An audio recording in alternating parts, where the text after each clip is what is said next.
ఇవాళ సింధూర్లో భారతదేశం ఏ విధంగా విజయం సాధించి ఉగ్రముఖల స్థావరాలను ధ్వంసం చేస్తామో మనం గుర్తించాల్సిన అవసరం ఉంది.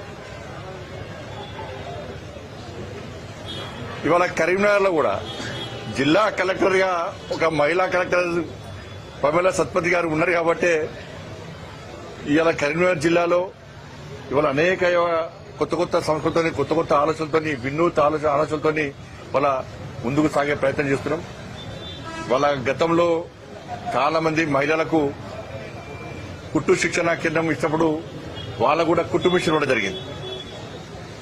మొన్న చాలా మంది మహిళలు గౌరవ కలెక్టర్ గారిని కలవడము, కలిసి మేము పీజీ చేస్తాం సార్, మేము బీటెక్ చేస్తాం సార్, మేము డిగ్రీలు చేస్తాం సార్, మేడం మాకు ఉపాధి లేదు మేడం అని చెప్పి చాలా మంది గౌరవ కలెక్టర్ గారిని కలిసిన తర్వాత మహిళా ప్రాంగణంలో వారికి శిక్షణ ఇవ్వడం, వారికి లైసెన్స్ ఇవ్వడం, వారికి దాదాపు 2 నెలల పాటు అన్ని వసతులు కల్పించి వాళ్ళకి ఎలాంటి ఇబ్బంది లేకుండా అన్ని వసతులు కల్పించి వాళ్ళకి ఆటోస్ ఇవ్వాలని చెప్పి ఒక ఆలోచన వచ్చిన తర్వాత మీకు తెలుసు మొన్నటిదానికి నిన్ననే సైకిళ్ల పంపిణీ కార్యక్రమాన్ని నిన్న ముగించినాం. నిన్న 10th class girls boys 10th students అందరూ కూడా గవర్నమెంట్ స్కూల్ స్టూడెంట్స్ అందరూ కూడా అప్పుడు కలెక్టర్ గారు బేటీ బచావో బేటీ పడావోలో సైకిల్ ఇచ్చే ప్రయత్నం చేయడం, పాదయాత్ర సందర్భం కూడా ఒక సంఘటన జరగడం, ఇవన్నీ కూడా ఆటోస్ కూడా ఇవ్వాలని చెప్పి ఆలోచనతోని వారు ముందు రావడం.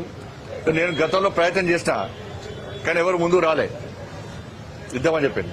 కానీ కలెక్టర్ గారు చొరవ తీసుకుని వాళ్ళకు శిక్షణ ఇచ్చి వాళ్ళకి లైసెన్స్ ఇచ్చి అన్ని రకాల వాళ్ళకు ప్రోత్సాహాన్ని ఇచ్చిన తర్వాత మనం కూడా ఈ ఆటోస్ ను సంబంధిత కంపెనీతో మాట్లాడి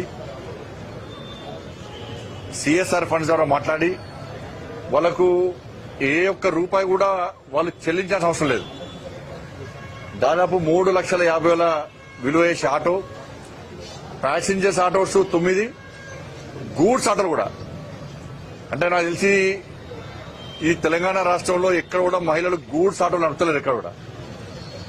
అంటే మేము ఏదైనా చేయగలుగుతాము, ఏదైనా సాధించగలుగుతాము, ఏ విధంగా కష్టపడగలుగుతామని చెప్పి వాళ్ళ కరీంనగర్ లో ఇలా బీటెక్ బిఏలు దాంతోపాటు కుటుంబ పోషణ కోసం ముందుగా మహిళలందరూ కూడా ముందు రావడం చాలా గూడ్స్ ఆటోలు కూడా వాళ్ళకి ఇవ్వడం జరిగింది. ఎందుకంటే పెట్రోల్ డీజిల్ ఆదా ఉంటే ఎలక్ట్రికల్ ఆటోస్ ఇవి ఇలా పర్యావరణ రక్షణకు ముందు రావాలని చెప్పి గౌరవ సుప్రీంకోర్టు ఢిల్లీలో తెలుసు, మనకు ఢిల్లీలో మేము ఉంటాం కదా, ఢిల్లీలో మొత్తం పొల్యూషనే. సుప్రీంకోర్టే ఆదేశాలు జారీ చేసింది.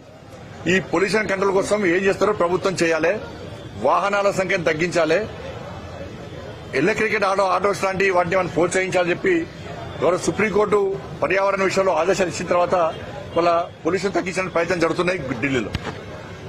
దాన్ని దృష్టిలో ఉంచుకొని ఎలాంటి డీజిల్ పెట్రోల్ లేకుండా దానికి ఇంజన్ కూడా ఉండదు, డైలీ ఛార్జింగ్ పెట్టుకోవడము, ఆటోను నడుపుకోవడం, డీజిల్ పెట్రోల్ ఏ ఉండదు దానిలో. వాళ్ళు ఎలాంటి డబ్బులు చెల్లించాల్సిన అవసరం లేదు.